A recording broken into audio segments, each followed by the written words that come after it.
Puji Tuhan, Shalom, Bapak Ibu Saudaraku yang terkasih, haleluya.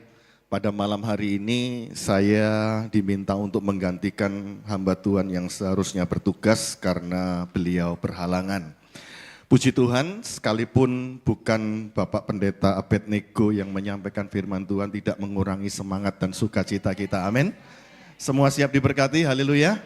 Ya, mari kita buka Alkitab kita sama-sama akan baca di dalam Yesaya pasal 6 ayat yang kelima. Kitab Yesaya pasal yang ke-6 ayat yang kelima, kita akan baca sama-sama ayat ini dengan suara keras, dengan iman, dan kita akan amenkan bersama-sama. Demikian firman Tuhan, Yesaya pasal 6 ayat yang kelima. 1, 2, 3. Lalu kataku, celakalah aku binasa. Sebab aku ini seorang yang najis bibir, dan aku tinggal di tengah-tengah bangsa yang najis bibir. Namun mataku telah melihat Sang Raja, yakni Tuhan semesta alam. Yang percaya katakan, amin. Berbahagialah orang yang dengar firman, menyimpan dalam hati, bahkan dengan setia melakukannya. Bapak Ibu Saudaraku yang terkasih, Nabi Yesaya ini mendapat panggilan Allah. Ketika dia ada dalam sebuah generasi yang bobrok, generasi yang tidak ada pengharapan, generasi yang sangat menyakitkan hati.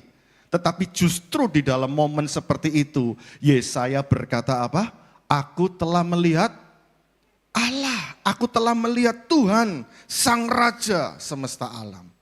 Saudaraku, firman Tuhan pada malam hari ini saya beri judul Melihat Tuhan. Mari ucapkan sama-sama, 1, 2, 3. Mungkin ada yang bertanya-tanya pada malam hari ini, Pak Pendeta, Tuhan itu roh, gak kelihatan, gak tampak, ya, gak kasat mata. Bagaimana kita bisa melihat Tuhan? Ya, nah hari ini kita akan melihat bagaimana sebetulnya iman kita bisa melihat Tuhan dalam kehidupan yang kita jalani sehari-hari. Karena untuk melihat Tuhan itu tidak sebatas kita harus melihat dengan mata kita secara langsung. Tidak. Saya sampai hari ini Bapak Ibu, belum pernah melihat penampakan Tuhan secara spektakuler. Tuhan hadir di kamar saya dengan kemilau, kemuliaan Allah yang terang benderang. Enggak, saya enggak pernah. Tetapi saya tidak berani berkata bahwa Tuhan itu tidak ada. Karena perjalanan hidup saya membuktikan Tuhan itu ada. Sekalipun enggak kelihatan.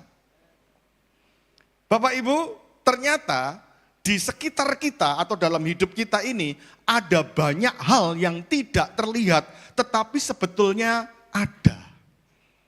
Kita nggak bisa lihat oksigen. Apa Bapak Ibu Saudara berani berkata oksigen tidak ada? Kita bisa ada hari ini bernafas di ruangan ini, itu semua juga karena ada oksigen walaupun nggak kelihatan. Betul? Kita nggak bisa lihat malaikat. Tetapi kita nggak berani berkata bahwa malaikat itu tidak ada. Kita tidak bisa melihat sinyal, gelombang, frekuensi, siaran televisi, sinyal handphone. Kita nggak bisa lihat, tetapi apakah berarti tidak ada? Kita tidak bisa melihat aliran listrik. Apakah kita berani berkata bahwa listrik tidak ada? Nyatanya akibat listrik ada banyak hal yang bisa kita lihat. AC bisa menyala, lampu bisa menyala, mikrofon bisa menyala, videotron bisa menyala. Ini karena ada aliran listrik. Walaupun tidak kelihatan. Betul? Ternyata Tuhan Allah kita juga demikian. Sekalipun secara lahiriah, jasmaniah kita nggak bisa lihat dengan mata kita. Tetapi kita percaya bahwa Tuhan Allah itu ada. Bilang sama sebelah saudaraku, Tuhan Allah itu ada. Jadi kalau saudara ada masalah, ada kesulitan, mengalami jalan buntu, rasanya semua gelap. Seringkali kita kan mengeluh kan, Tuhan tuh mana Pak Pendeta? Kalau Tuhan ada, enggak mungkin saya ngalami musibah kayak begini. Kalau Tuhan itu ada, enggak mungkin saya sakit. Kalau Tuhan ada, enggak mungkin saya kena tipu. Enggak mungkin saya kecelakaan. Mana buktinya Tuhan ada? Ya, di mana Tuhan? Seringkali kita selalu menuntut Tuhan itu hadir, Tuhan itu ada, lalu kita ukur itu sebagai sesuatu yang hidup kita lancar, nyaman, tenang, baik-baik saja. Lalu kita berkata, oh Tuhan itu baik, Tuhan itu ada, haleluya. Tapi sebaliknya ketika keadaan kita buruk, kita mengalami sesuatu yang di luar harapan kita mudah berkata, Tuhan mana? Tuhan tidak adil, Tuhan kejam, Tuhan jahat, Tuhan kok tega. Mana buktinya Tuhan? Kita seringkali mengukur kehadiran Tuhan itu, penyertaan Tuhan itu dengan segala sesuatu yang nyaman, baik-baik, lancar, dan semua serba oke. Betul apa betul? Ya, saya mau kasih bukti Bapak Ibu. Betapa hidup kita ini luar biasa membuktikan kehadiran Tuhan. Bapak Ibu kalau tidur malam, semua kita kalau tidur malam, semua organ tubuh kita, otot kita, saraf kita, semuanya istirahat. Betul? Betul ya? Hanya 2 organ tubuh kita yang otot-ototnya tidak pernah berhenti bekerja. Ada yang tahu 2 organ kita yang tidak pernah berhenti bekerja, tidak berhenti, tidak istirahat, walaupun kita istirahat, apa? Jantung dan paru-paru.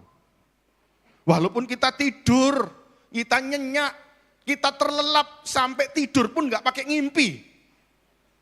Rasanya kayak set gitu aja. Sampai tiba-tiba bangun pagi, loh bangun. Ternyata sepanjang malam ada 2 organ tubuh kita yang tidak pernah berhenti bekerja, tidak pernah berhenti bergerak, jantung dan paru-paru. Tolong bilang sama sebelahnya, jantung dan paru-paru.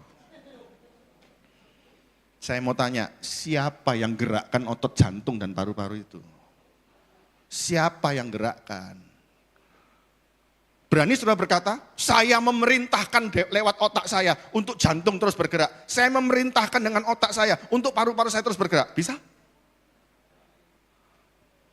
Kadang-kadang kita kepingin tetap bernafas saja tiba-tiba nyesek kok. Tidak terkendali, paru-paru kita nyesek di sini, tidak bisa napas. Betul? Tidak ada yang bisa ngontrol itu. Dan itu bisa bergerak, bisa bekerja, bisa terus berjalan. Karena adanya Tuhan Allah kita.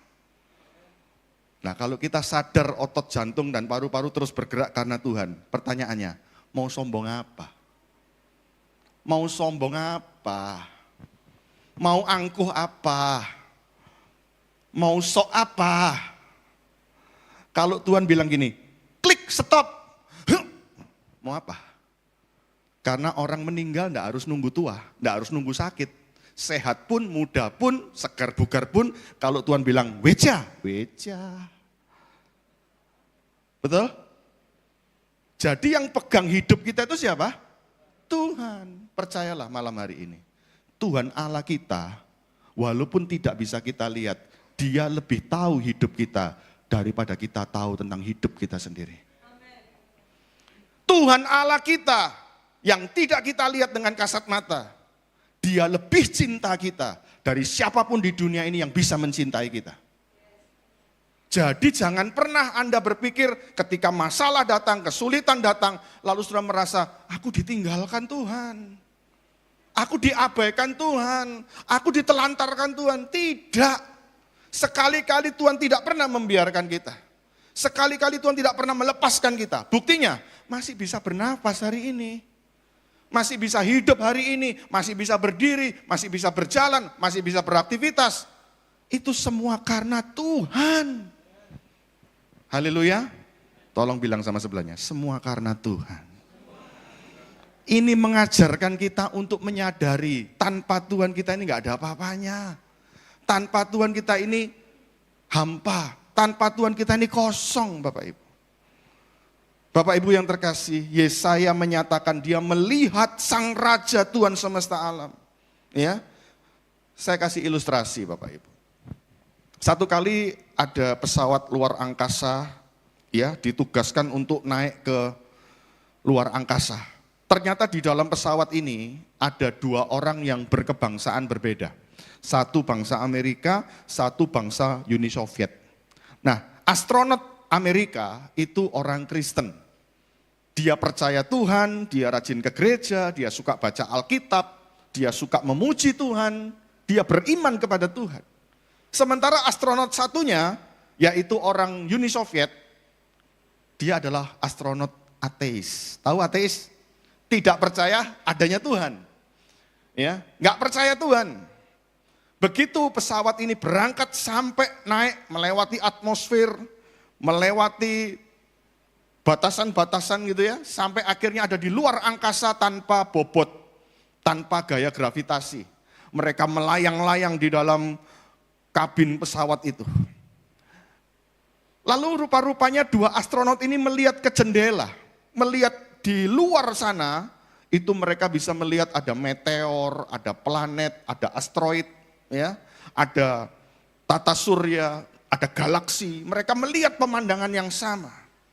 Tiba-tiba astronot ateis, astronot Uni Soviet ini berteriak di dalam kabin pesawat.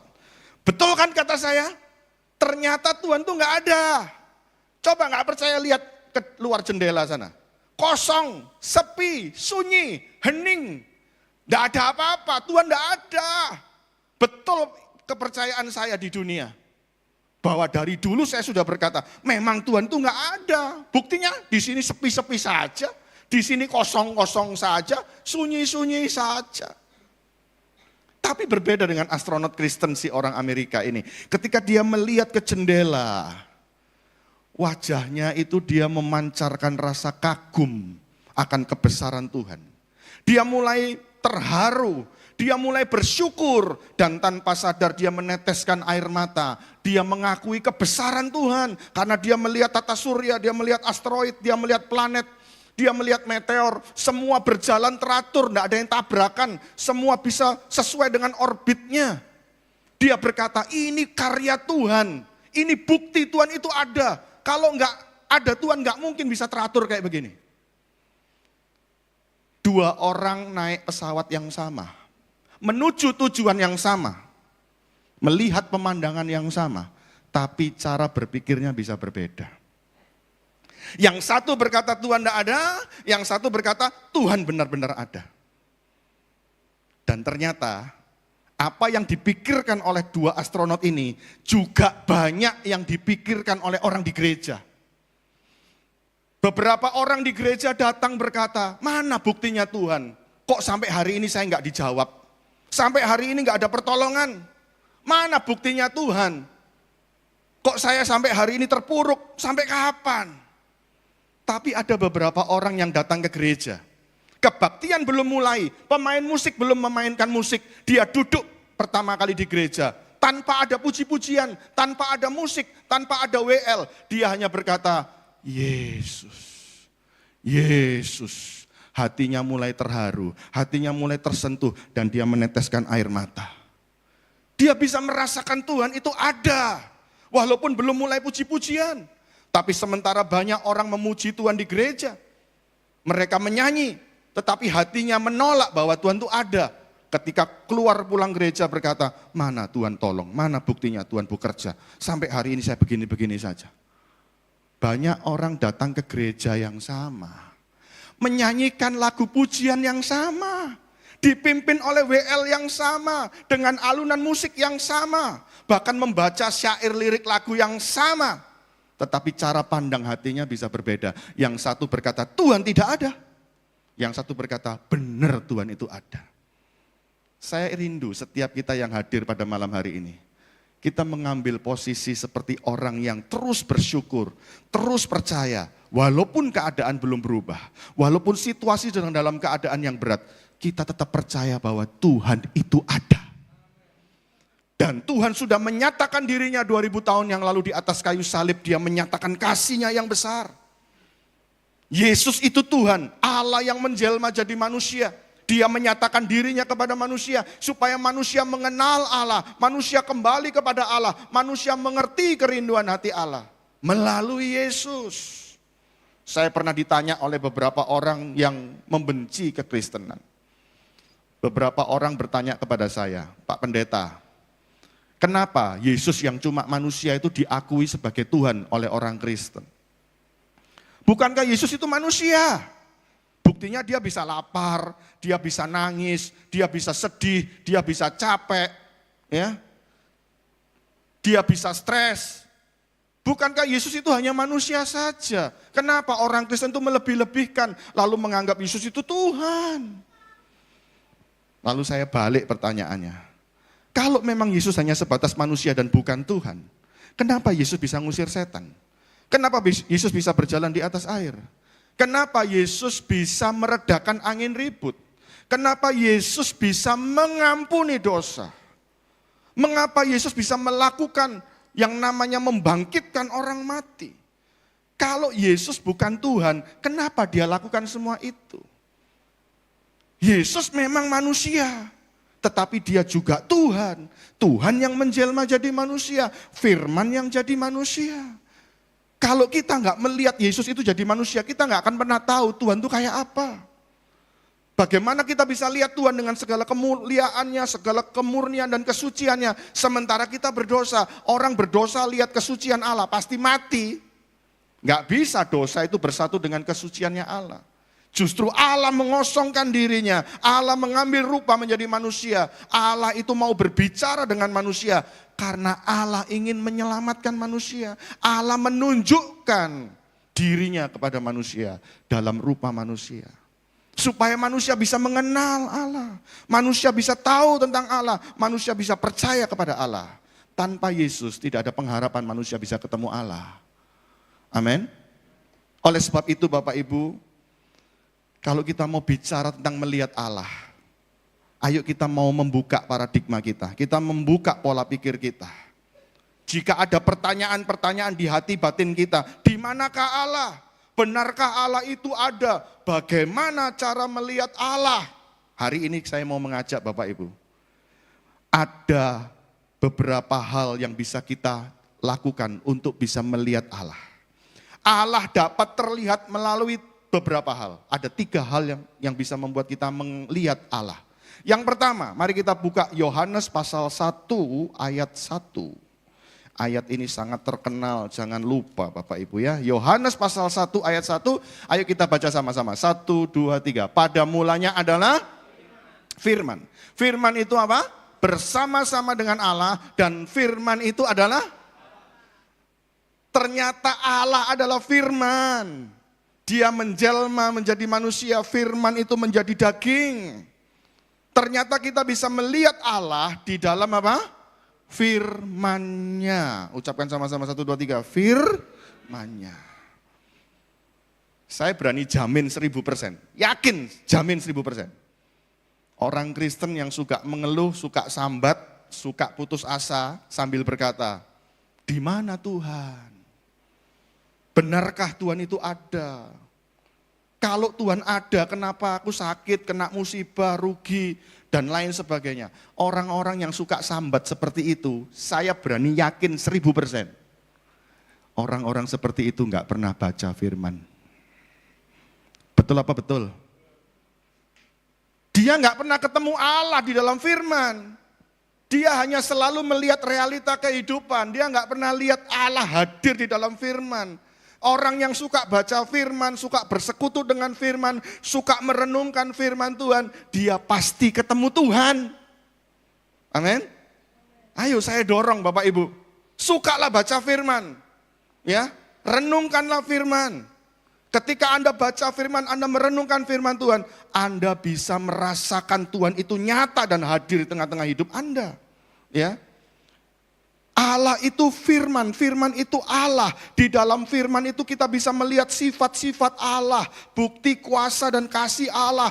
Kita bisa melihat skenario Allah, kita bisa melihat hikmat Allah, kita bisa melihat kehendak Allah, rancangan Allah, tujuan Allah dan lain sebagainya. Kita bisa lihat semua itu.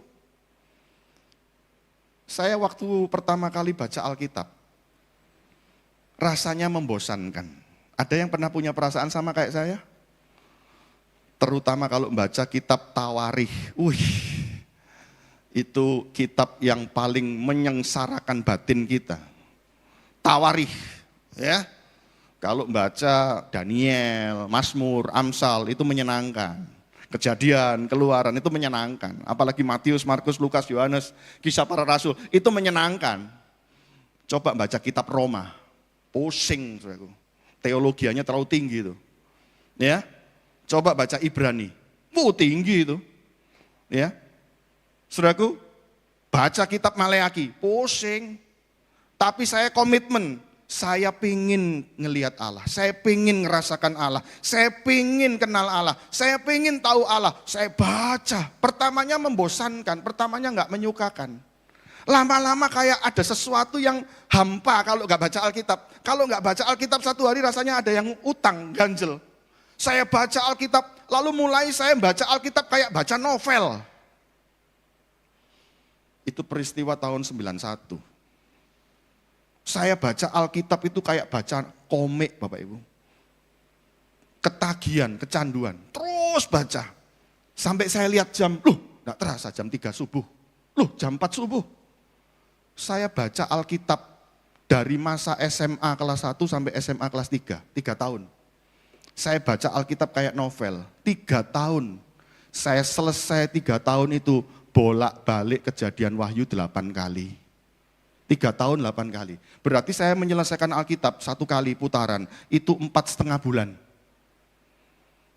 Saking tertariknya, saking semangatnya, saking rindunya baca Alkitab, saya bisa merasakan Tuhan itu ajaib, Tuhan itu dahsyat. Ternyata hidup itu seperti ini. Ternyata manusia itu dibawa Tuhan itu seperti ini. Rencana Tuhan seperti ini. Saya kagum, saya terharu. Sampai baca Alkitab itu sampai hati hancur, sampai mencucurkan air mata. Saya mengalami perjumpaan dengan Tuhan. Dan banyak pola pikir saya itu berubah karena kebenaran firman Tuhan. Itu pun yang dialami oleh almarhum pendeta Yusuf Roni, bukan? Yusuf Roni itu benci Alkitab, benci orang Kristen. Benci gereja. Tetapi ketika dia diperintahkan untuk mencari kesalahan Alkitab, dia baca Alkitab dengan motivasi yang salah. Dia ingin cari kelemahannya Alkitab. Makin dibaca, pikirannya dibukakan. Makin dibaca, pikirannya disingkapkan.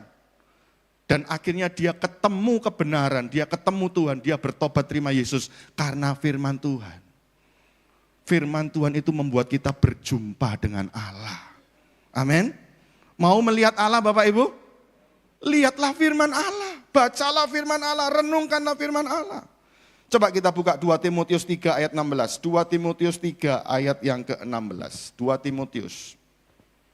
Ayo kita baca sama-sama. 1, 2, 3. Segala tulisan yang diilhamkan Allah memang bermanfaat untuk mengajar, untuk menyatakan kesalahan, untuk memperbaiki kelakuan, dan untuk mendidik orang dalam. Orang kalau suka baca Alkitab, cinta Alkitab, dia baca firman Tuhan. Ternyata dia itu semakin diajar, semakin diperbaharui. Dia makin ditunjukkan kesalahannya, dia makin diperbaiki kelakuannya, dan dia makin dididik untuk terus dalam kebenaran. Hidupnya pasti berubah. Amin. Orang yang baca Alkitab, baca firman, dia ketemu sama Tuhan, dia melihat Tuhan. Hidupnya pasti berubah. Bilang sama sebelahnya, berubah. Tapi kalau hidupnya cuma baca Facebook, terus Instagram, terus grup WA, terus TikTok, terus tak jamin tidak akan berubah. Karena semua itu nggak punya kuasa mengubah. Yang punya kuasa mengubah itu adalah kuasa firman. Dia bisa merubah dari yang tidak ada jadi ada. Yang rusak, yang bobrok jadi baik. Ya, yang hancur jadi pulih. Itu kuasa firman. Haleluya. Bilang sama sebelahnya, ayo baca firman. Orang kalau baca firman itu sampai rindu, sampai haus, sampai kecanduan. Itu orang yang rohaninya sehat. Itu rohaninya bertumbuh. Itu rohaninya sedang maksimal itu. Tapi begitu mulai berhenti baca Alkitab atau malas baca Alkitab, pasti kedagingannya yang tumbuh. Pasti egonya yang tumbuh. Haleluya. Firman itu menumbuhkan rohani kita. Firman itu memperbaharui karakter kita. Matius 5 ayat 8 berkata, orang yang suci hatinya karena firman Allah, maka orang itu akan melihat Allah. Orang kalau terus baca firman, hatinya makin bersih, makin suci, maka dia orang yang bisa melihat Allah, dia bisa menghampiri Allah. Mulai hari ini ayo, 2026 ini, kalau kita ingin berjalan disertai Tuhan Allah kita, jangan pernah berhenti baca firman Tuhan. Haleluya. Yang kedua, bagaimana kita bisa melihat Allah? Allah bisa terlihat dalam hal apa? Yang pertama, Allah itu terlihat dalam firman-Nya. Yang kedua, kita lihat Ayub pasal 38 ayat 1. Mari kita lihat sama-sama Ayub pasal yang ke-38 ayat yang pertama. Ayub 38 ayat 1, sama-sama. 1, 2, 3. Maka dari dalam badai Tuhan, ulangi, sama-sama. 1, 2, 3. Maka dari dalam badai Tuhan ada di dalam apa? Bilang sama sebelahnya, dalam badai bro. Dalam badai sis. Dari dalam badai Tuhan menjawab Ayub. Allah menyatakan dirinya justru di dalam badai persoalan, badai kesulitan, badai tekanan, badai tantangan. Di dalam badai itu justru kuasa Allah, kekuatan Allah, hikmat Allah semakin nyata. Banyak orang ketika menghadapi badai justru berkata, mana Tuhan? Tuhan tidak ada. Lain dengan Alkitab kalau bicara. Alkitab bilang apa? Dalam badai justru di situ Tuhan ada. Bapak Ibu, ya. Sejujurnya badai persoalan yang menghampiri hidup kita tanpa kita sadari itu cenderung dipakai Tuhan untuk mendorong kita makin ketemu Tuhan. Badai yang terjadi dalam hidup kita seringkali dipakai Tuhan menjadi panggilan Tuhan secara langsung untuk kita mengalami kebesaran kuasa Tuhan. Mengalami keajaiban Tuhan. Ayub tidak pernah punya cita-cita menderita, tidak pernah. Ayub tidak pernah punya cita-cita sakit, mengalami badai, tidak pernah. Tapi itu terjadi, membuat Ayub semakin sadar bahwa ternyata di dalam badai itu Tuhan bisa bicara. Kalau Tuhan bicara berarti Tuhan ada di sana. Saya mau tanya, Tuhan cinta nggak sama Sadrak, Mesak, Abednego? Bisa nggak Tuhan bikin mereka nggak usah masuk dapur api? Kenyataannya masuk, melewati, mengalami, nyemplung di dalam dapur api. Apakah di dalam dapur api itu Tuhan tidak ada? Ada. Malah raja berkata apa? Yang dimasukkan 3, kenapa yang kelihatan malah 4? Yang satu lagi itu kayak anak dewa. Itu Tuhan hadir di dalam dapur api bersama Sadrak, Mesak, Abednego. Tuhan cinta nggak sama Daniel Bapak Ibu? Bisa nggak Tuhan bikin Daniel nggak usah masuk gua singa? Kenyataannya, masuk. Apakah di dalam gua singa Tuhan nggak beserta? Apa Tuhan nggak hadir? Hadir, buktinya para singa itu nggak doyan makan. Itu kalau bukan Tuhan yang bekerja enggak mungkin. Sekarang saya mau tanya, Tuhan cinta enggak sama kita? Kok lemes jawabnya? Tuhan cinta enggak sama kita? Bisa enggak Tuhan bikin kita enggak usah ada badai? Bisa enggak Tuhan bikin kita enggak usah ada kesulitan, enggak usah sakit, enggak usah ada tekanan? Bisa enggak? Bisa. Kenyataannya, masuk. Bilang sama sebenarnya, masuk. Ngalami. Nyemplung. Apakah di dalam badai yang kita hadapi Tuhan tidak beserta? Beserta. Cuma kita ini kadang-kadang iman kita terlalu lemah, mata kita terlalu redup. Tidak bisa melihat penyertaan Allah di dalam hidup kita. Walaupun kita sedang ada dalam badai, kita nggak bisa lihat Tuhan Allah. Kenapa? Karena mata kita selalu fokus melihat kepada persoalan badai itu. Saya kasih contoh, lihat saya. Saya punya selembar tisu. Ya. Tisu ini dengan ruangan ini lebih besar mana? Yang keras dong. Tisu ini dengan ruangan ini besar mana? Tapi saya bisa merubah tisu ini lebih besar daripada ruangan ini. Bukan mau main sulapan, bukan. Caranya dari cara memandang, fokus. Kalau saya melihat begini, ya pasti masih kelihatan besar ruangan ini. Coba saya tutup mata satu. Lalu tisunya ini saya dekatkan begini. Terus saya dekatkan sampai nempel. Plek. Kira-kira ruangan yang besar ini bisa terlihat? Yang terlihat apa? Tisu ini. Yang kecil ini bisa nutupi yang besar. Kalau terlalu terus difokus, terus dilihat, terus di zoom. Maka yang kecil ini jadi kelihatan besar. Yang besar jadi tertutup. Tolong jawab yang keras. Persoalan badai kita dengan Tuhan lebih besar mana? Kenapa kita nggak bisa melihat kebesaran Tuhan? Karena kita terlalu fokus, terlalu ngesum kepada badai masalah yang terus kita pandang setiap hari.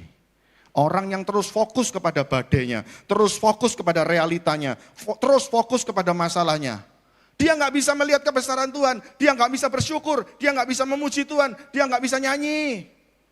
Yang dia bisa cuma apa? Sambat, mengeluh, putus asa, tertekan, frustrasi, kata-kata negatif. Ketika terus memikirkan masalah, mikir, terus fokus, terus kepikiran. Lama-lama mulutnya ngomong apa? Matengkon, cilaka, amsyong, acur, mati, modar, sepi, bangkrut, cilaka. Itu adalah orang-orang yang selalu fokus kepada badai. Coba kalau hatinya, pikirannya fokus kepada kebesaran Allah. Pasti nyanyinya bilang gini, sebab kasih setiamu lebih dari hidup, kebaikanmu melimpah atasku. Orang-orang yang fokus kepada Tuhan, walaupun ada badai, dia pasti bisa nyanyi. Tiap langkahku, ku tahu Tuhan yang pimpin. Dia tidak pernah khawatir, dia tidak pernah takut. Dia percaya hari itu dia bisa hidup. Pasti Tuhan rancangannya akan terjadi hari itu. Tidak pernah bimbang, cemas, putus asa. Karena apa? Dia tahu di dalam badai itu ada Tuhan Allah. Tepuk tangan. Ayo kita baca Ayub 42 ayat 5. Ayub pasal 42 ayatnya yang ke-5. Kita lihat sama-sama apa kata firman Tuhan. 1, 2, 3. Hanya dari kata orang saja aku mendengar tentang Engkau Tuhan Allah. Tetapi sekarang mataku sendiri. Dulu Ayub tidak bisa lihat Tuhan. Di pasal terakhir, pasal 42 setelah badainya sudah selesai semua. Baru dia bisa bilang. Sekarang mataku bisa lihat sendiri. Mataku bisa membuktikan, menyaksikan sendiri. Tuhan itu besar, Tuhan itu ajaib, Tuhan itu dahsyat. Bukan dari kata orang, tapi kataku sendiri. Tuhan itu ingin supaya kita mengakui kebesaran Tuhan bukan dari kata pendeta, bukan dari kata teman, bukan dari kata sharing. Tapi dari kata kita sendiri, karena kita berjumpa dengan Allah, kita mengalami Allah. Saya mau tanya, sejujur-jujurnya kita ini bisa percaya Yesus, kita bisa dibaptis, kita bisa terima Yesus, kita bisa bertobat, kita bisa rajin ke gereja pelayanan. Sejujur-jujurnya kalau kita mau lihat masa lalu kita, semuanya itu karena ada badai. Betul apa? Betul. Saya bisa menyerahkan hidup saya percaya Yesus. Karena ada badai dalam hidup saya dulu. Saya pernah mau bunuh diri, saya pernah mau bunuh ayah saya. Tetapi justru melalui badai itu mendorong saya untuk ketemu Tuhan Allah. Dan saya mengakui dia bahwa dia itu nyata, hidup. Itu yang membuat saya semakin tahu perjalanan hidup saya tidak pernah sia-sia. Karena ada Tuhan Allah. Walaupun ada badai, tidak pernah ditinggalkan. Tidak pernah dibiarkan. Haleluya. Saya kasih ilustrasi. Bapak Ibu pernah kenal juara lari olimpiade dari Indonesia, dari desa. Namanya Muhammad Sohri. Pernah dengar? Orang Lombok. Orang miskin. Rumahnya itu reot kayak kandang ayam.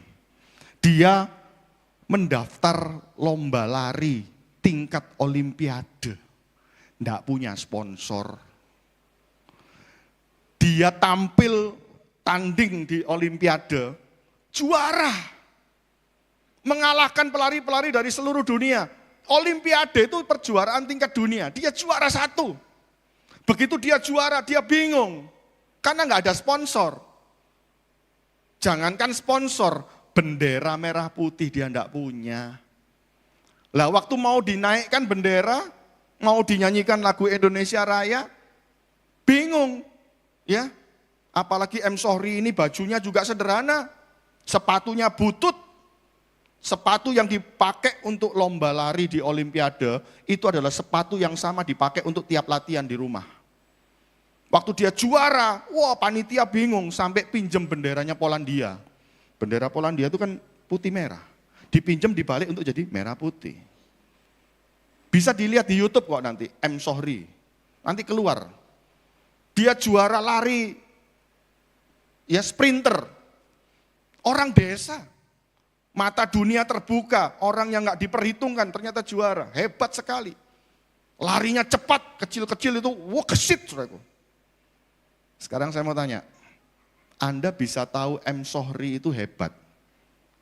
Ketika di rumah, lagi duduk-duduk sambil minum teh, makan pisang goreng, atau Anda melihat M. Sohri ketika di lintasan lari? Anda mau tahu dia hebat ketika di mana? Di rumah sambil pegang teh, sambil makan pisang goreng, atau di lintasan lari? Anda mau tahu Tuhan hebat? Ketika mau tahu Tuhan hebat, bukan di dalam keadaan semua baik-baik saja. Bukan ketika keadaan nyaman-nyaman saja. Kebesaran, kehebatan, keajaiban Tuhan justru terlihat jelas saat kita di dalam badai. Ketika di dalam badai itu kita nggak berdaya. Kita mentok. Kita sudah kebentur jalan buntu, gelap semua. Disitulah penyertaan Tuhan makin kelihatan sempurna. Makanya Rasul Paulus pernah berkata, ketika aku lemah, maka aku kuat. Karena kuasa Kristus menaungi aku. Justru dalam keadaan kita tidak berdaya, di situ kuasa Allah menaungi kita. Membuktikan penyertaannya yang sempurna. Dan ketika tiba-tiba ada jalan keluar, tiba-tiba ada kesembuhan, tiba-tiba ada mujizat, kita bisa menyadari, ini benar karena Tuhan, bukan karena manusia. Kalau manusia tidak mungkin begini, ini hanya Tuhan yang bisa lakukan. Dan nama Tuhan dipermuliakan. Amin. Ketika kita belajar Sadrak, Mesak, Abednego, dan Daniel, mereka orang-orang yang dibuang ke Babel. Banyak pendeta berkhotbah, wah Daniel disertai Tuhan, Sadrak, Mesak, Abednego disertai Tuhan. Mereka mengalami mujizat, oh haleluya, ajaib Tuhan. Seringkali orang hanya menyampaikan firman Tuhan, bahwa Daniel, Sadrak, Mesak, Abednego mengalami mujizat, selesai. Tapi apakah rencana Tuhan selesai hanya ketika Sadrak, Mesak, Abednego, Daniel mengalami mujizat? Belum. Apa tujuannya Daniel masuk kandang singa? Apa tujuannya Sadrak, Mesak, Abednego masuk dapur api? Memang Tuhan izinkan terjadi, memang Tuhan beserta di situ. Tapi tujuannya apa? Ketika mujizat terjadi, tujuan yang paling utama bagi Tuhan, semua orang-orang Babel mengakui betapa hidup dan besarnya Tuhan Allahnya Daniel, Sadrak, Mesak, Abednego. Amin. Banyak orang bisa melihat, wow ternyata ini Tuhan Allah mereka, Tuhan Allah yang hidup. Kalau hari ini kita mengalami badai, bukan semata-mata Tuhan ingin supaya namanya dipermuliakan, hanya karena mujizat terjadi dalam hidup kita. Bukan. Kalau kita ada dalam badai hari ini, tujuan yang paling utama Tuhan itu ingin lakukan dalam hidup kita. Supaya semua teman keluarga besar kita percaya bahwa Yesus Tuhan Allah kita, Tuhan Allah yang besar dan hidup. Amin. Supaya semua orang boleh berbalik dan bertobat. Melihat pengalaman kita berjalan bersama Tuhan. Tuhan membela kita. Jadi orang Kristen itu bukan cuma sekedar, oh aku ada masalah, aku berdoa, aku minta tolong, Tuhan tolong, selesai. Melalui mujizat yang kita alami, supaya semua keluarga besar kita yang belum kenal Tuhan, mereka boleh melihat kebesaran Tuhan Allah kita di dalam badai yang telah kita selesaikan. Amin. Jadi jangan pernah takut, jangan pernah salah paham, jangan pernah berburuk sangka Bapak Ibu. Yang ketiga, yang terakhir, saya ulang dulu. Kita bisa melihat Tuhan yang pertama di mana? Di dalam firman-Nya. Yang kedua, kita bisa melihat Tuhan di dalam apa? Badai. Yang ketiga, kita bisa lihat Tuhan di mana? 1 Yohanes 4 ayat 8. Surat 1 Yohanes pasal yang keempat ayat yang ke-8. Ayo kita baca sebagai ayat-ayat terakhir. 1 Yohanes 4 ayat 8. Demikian firman Tuhan. 1, 2, 3. Barang siapa tidak mengasihi, ia tidak mengenal Allah. Yang keras. Sebab Allah adalah Allah ada di mana? Kasih. Kita bisa melihat Allah di mana? Di dalam kasih-Nya. Hakikat Allah itu adalah kasih. Mau bagaimanapun juga, mau seperti apa situasinya, Allah itu tetap kasih. Dia kasih adanya. Yesus pernah mengajarkan tentang kasih. Kasihilah Tuhan Allahmu dengan segenap hatimu, jiwamu, akal budimu. Dan kasihilah sesama manusia seperti kamu mengasihi dirimu sendiri. Rasul Paulus juga pernah mengajarkan tentang kasih, 1 Korintus 13. Kasih itu sabar, lemah lembut, rendah hati, murah hati, tidak sombong, dan lain sebagainya. Kasih itu mengampuni. Itu kasih. Kasih yang benar-benar kasih. Bukan kasih palsu, bukan kasih KW, bukan kasih abal-abal. Kasih yang sejati, yang asli, itu justru terlihat ketika kita dikecewakan. Amin. Aminnya sepi. Kasih yang sejati itu bukan ketika saudara terima hampers Imlek, Anda terima angpau, terima tender, Anda terima gangtau. Oh, kasih Tuhan itu ya, kasih. Justru kasih itu kelihatan ketika Anda mengalami hal-hal yang tidak menyenangkan. Ketika Anda dirugikan, dikecewakan, diperlakukan tidak adil, Anda dipandang sebelah mata. Disitulah Allah mau menyatakan dirinya dalam hati kita. Mengasihi atau membenci. Mengampuni atau mengutuk. Itu pilihan. Sebagai orang Kristen yang mengikut Kristus, teladan kita sudah jelas. Dia mengampuni. Jika pipi kirimu ditampar, berikan yang benar. Jika pipi kirimu ditampar, tangkis pakai tangan kiri, masukkan tangan kanan. Itu kita itu, aslinya kita itu. Di jalan raya kita dipepet sama mobil orang. Bisa kita buka kaca jendela berkata, diberkatilah kamu yang ugal-ugalan. Bisa? Paling-paling ketika dipepet orang di jalan raya, kita nggak terima. Kita injak kopling, kita turunkan porsneleng, kita gas, kita kejar. Begitu kita sudah di sebelahnya dia, kita pepet. Sampai orang itu mobilnya naik ke trotoar. Begitu dia berhenti di atas trotoar, kita buka kaca jendela sambil teriak, mampus lu. Kita lupa di mobil kita di belakangnya ada tulisan, Yesus Kristus juru mudiku. Itu aslinya kita. Ketika kita dimaki orang, anjing lu, kita balas monyet lu. Oh. Seringkali kita sulit untuk mengampuni. Padahal Allah itu kasih. Tapi kita terlalu berat untuk mengasihi yang mengampuni orang lain. Tapi di gereja nyanyinya semangat. Kaulah segalanya di dalam hidup. Kira-kira sudah tahu paduan suara di sorga bilang apa? Orang mabuk. Orang lagi ngelindur ini. Kasih itu kita bisa tunjukkan bukan ketika kita mengalami atau menerima yang baik-baik saja. Kalau hari ini kita sedang mengalami disakiti, kita sedang mengalami dilukai, kita sedang mengalami dikhianati, kita sedang mengalami dirugikan, kita sedang mengalami diperlakukan tidak adil, kita sedang mengalami direndahkan. Justru itu tandanya Tuhan mau ada dalam hidup kita. Tuhan mau hadir dalam hidup kita dengan cara apa? Mengampuni. Allah memanggil kita untuk menjadi garam dan terang dunia.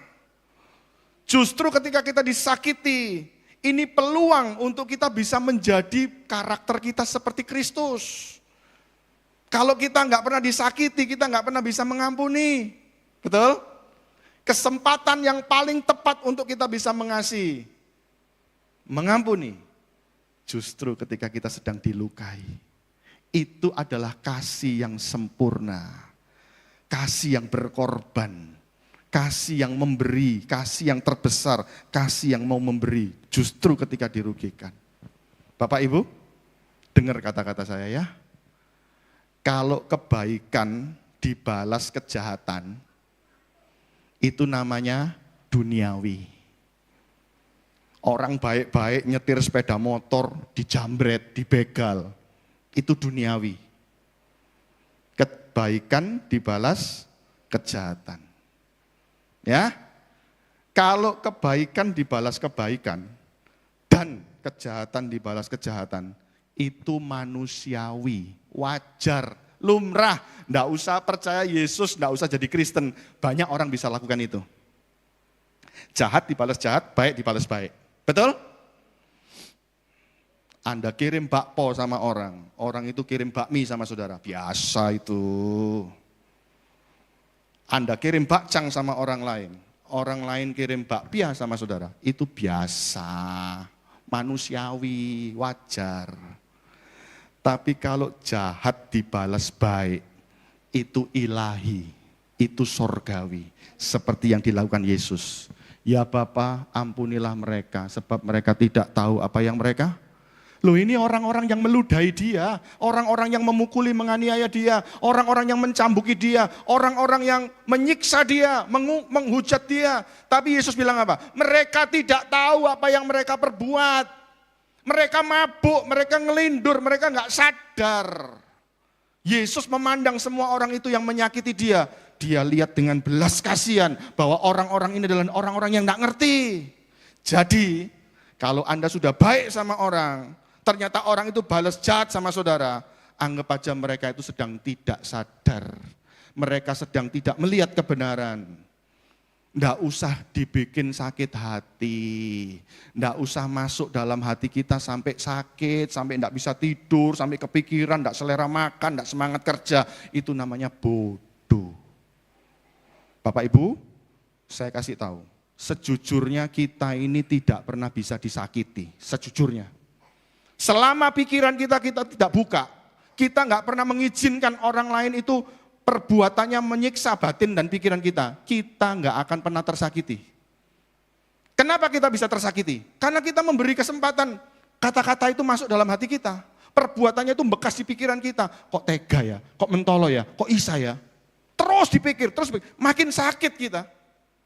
Coba kalau orang lain menyakiti kita, orang lain melukai kita, orang lain mengkhianati kita. Bilang aja begini, wong gendeng kok. Coba Anda dimaki sama orang, anjing lu. Saudara balas apa? Mohon maaf Pak, Bapak salah lihat, saya manusia. Apa saudara dibilang, anjing lu, Anda berubah jadi anjing? Enggak kan, tetap manusia kan? Anjing aja dibilang, anjing lu, dia nggak keberatan. Ya karena memang anjing. Lah kita kan manusia. Kita dibilang monyet lu. Bilang aja, mohon maaf Pak, Bapak salah lihat, saya manusia. Kita tetap manusia, nggak pernah berubah jadi binatang. Walaupun orang lain sebut kita binatang. Kita nggak akan pernah tersakiti, nggak akan pernah terluka. Kalau pikiran dan hati kita tidak pernah buka untuk kata-kata itu buat kita. Anggap aja salah sasaran, bilang sama sebelahnya, salah sasaran. Walaupun Anda dibilang binatang, kayak anjing, kayak monyet, kayak apa kata Alkitab? Engkau berharga di mataku, mulia dalam pandanganku. Aku benar-benar mengasihi engkau. Yesaya 43 ayat 4. Coba dibukakan Yesaya 43 ayat 4. Yesaya 43 ayat 4. Sama-sama kita baca. 1, 2, 3. Oleh karena engkau berharga di mataku dan mulia. Dan aku ini mengasihi engkau. Maka aku memberikan manusia sebagai gantimu dan bangsa-bangsa sebagai ganti nyawamu. Kita ini mau dimaki kayak apapun, kita di mata Tuhan tetap berharga. Kita mulia, Tuhan mengasihi kita. Orang mau benci kita, orang mau khianati kita, orang mau perlakukan kita nggak penting, nggak masalah. Bilang sama sebelahnya, nggak masalah. Selama Tuhan cinta menghargai kita, itu penghargaan Tuhan, pemandangan Tuhan, penilaian Tuhan jauh lebih tinggi daripada semua perkataan penilaian manusia. Bapak Ibu saudaraku yang terkasih, satu kali ada seorang mahasiswa Kristen kerja praktek di desa, dia mau ibadah cari gereja di desa, ketemu gereja desa. Sementara waktu dia kebaktian, Bapak Gembala itu khotbah tentang kasih. Kasih itu sabar, kasih itu murah hati. Seperti Yesus mengajarkan, jika pipi kirimu ditampar, berikan pipi kananmu.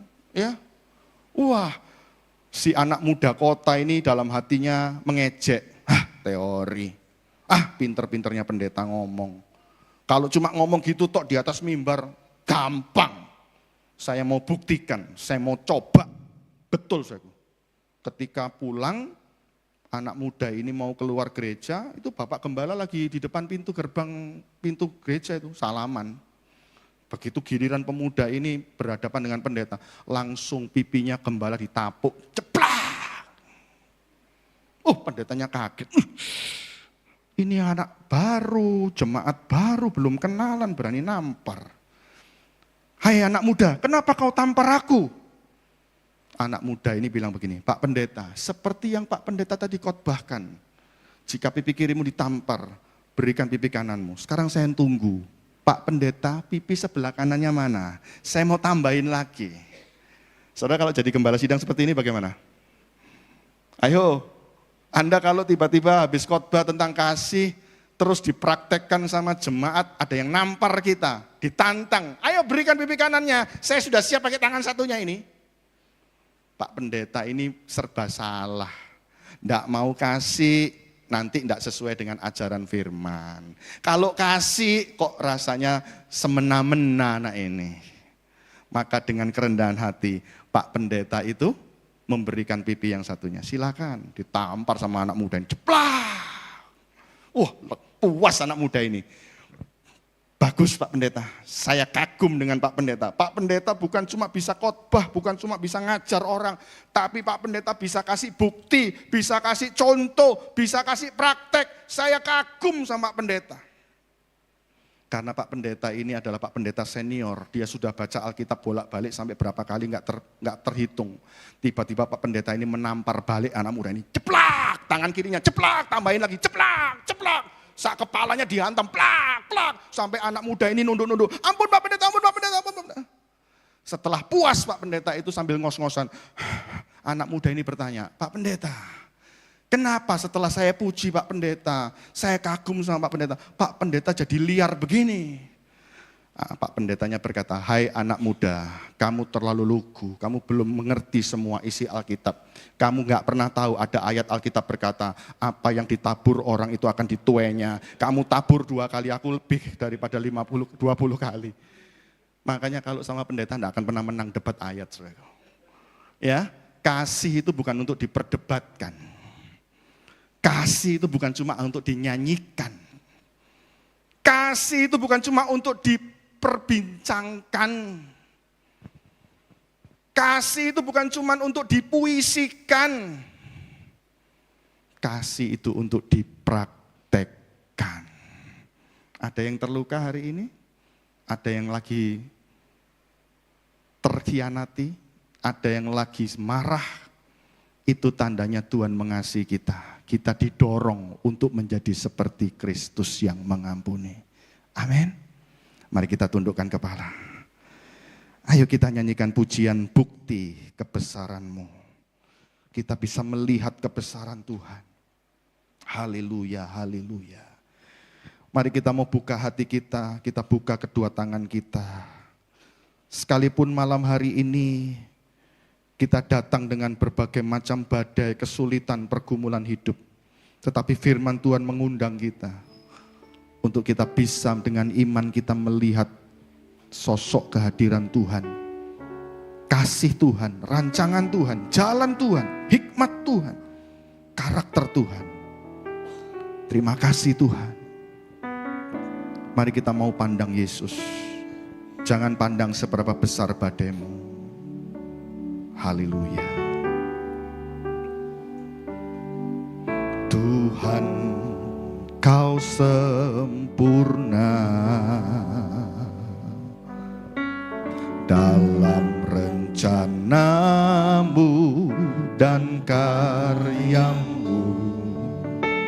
Ku serahkan hidupku, murnikan dengan Roh-Mu. Tuhan Kau sempurna, Tuhan Kau sempurna. Haleluya. Dalam rencana-Mu dan karya-Mu, ku serahkan hidupku, murnikan dengan Roh-Mu. Hidupku. Mari kita bangkit berdiri bersama-sama. Mari angkat kedua tangan kita, pandang Yesus. Haleluya. Pandang mujizat sertai tiap langkahku. Kau bersamaku di dalamku, jadi bukti kebesaranku. Hidupku, haleluya. Hidupku menggenapi firman-Mu. Haleluya. Tanda mujizat sertai tiap langkahku. Kau bersamaku di dalamku, jadi bukti kebesaran-Mu. Biar musik dengan lembut sementara kita tutup mata kita. Hari ini Tuhan ada di sini, di tempat ini. Firman Tuhan disampaikan tidak pernah sia-sia. Tuhan mengenal kita, memahami hidup kita lebih daripada kita mengenal dan memahami hidup kita. Apapun yang terjadi dalam hidup kita tidak pernah berjalan terjadi secara kebetulan. Tidak pernah berjalan terjadi secara terpisah, sendiri-sendiri, tapi semua masuk dalam rancangan skenario Tuhan. Hari ini ketika kita mengalami badai, Tuhan ingin badai itu memanggil kita untuk kita datang kepada Dia. Tuhan ingin memakai badai itu untuk kita menyerahkan hidup kepada Dia. Bukan sekedar menyerahkan badai itu kepada Tuhan, tapi Tuhan mau kita serahkan hati kita, serahkan dosa kita, serahkan segala ikatan-ikatan kita. Itulah yang membuat badai itu akan cepat reda. Ketika kita bertobat, kita membawa hati dan hidup kita untuk mau dimurnikan, untuk mau dibenarkan, untuk mau dipulihkan. Maka semua yang ada di dalam alam kenyataan ini akan pulih dengan otomatis. Semua bekerja di dalam alam roh. Diawali apa yang menjadi komitmen kita di hadapan Tuhan. Hari ini kalau kita sedang tersakiti, terluka, dikhianati, dikecewakan, dirugikan, diperlakukan tidak adil, dipandang sebelah mata. Semua terjadi, tidak ada yang kebetulan. Tuhan mengizinkan itu kita alami supaya kita mengalirkan kasih Allah. Supaya kita makin dewasa, makin matang, makin murni, makin berkenan, makin seperti Kristus. Kita tidak akan pernah bisa mengampuni kalau kita nggak pernah disakiti. Justru itu yang membuat kita harus ada di posisi butuh kasih Allah. Tanpa kasih Allah, tanpa kasih Allah, tanpa kasih Allah kita tidak akan pernah bisa mengasihi. Kita tidak akan pernah bisa mengampuni orang lain kalau kita tidak terlebih dahulu menerima kasih pengampunan dari Kristus. Kasih Kristus itulah modal yang memampukan kita untuk kita bisa bergerak, memulai mengampuni orang. Sekalipun orang itu tidak pernah minta maaf. Sekalipun orang itu tidak pernah datang dengan merendahkan hati, tapi hati kita kaya dengan kasih pengampunan. Hati kita melimpah dengan kasih pengampunan. Karena ada kasih Kristus yang melawat hidup kita.